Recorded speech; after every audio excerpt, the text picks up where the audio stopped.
it's a windy trees day. Oh, I see those.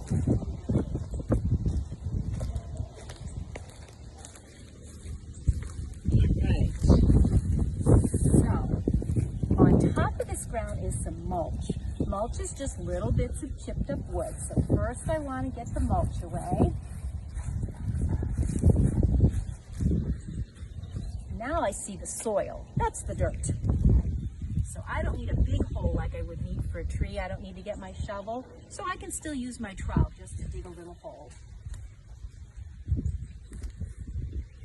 Does it matter what size hole you dig? Let's see. This is the size I want to put in. So that's the size I'm going to try to dig. That's my idea. Okay, some roots from that tree has some roots that come way over here. Okay. Using my hands to. Hands are a very good tool when you're gardening. Okay, so this with the roots are going to go down. And I need to put a little bit of this soil back in.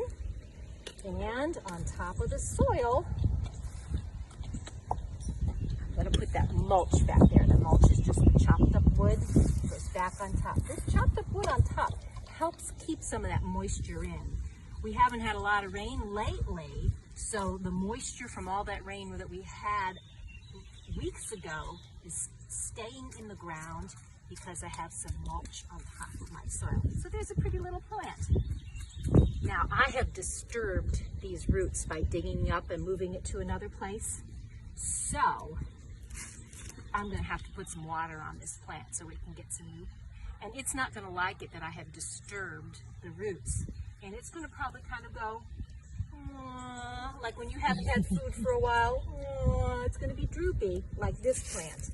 This plant I planted yesterday, he doesn't like that I've disturbed his roots. But I'll give it plenty of water and a little bit of fertilizer, and my plant will be happy again. And all these little babies will grow up taller.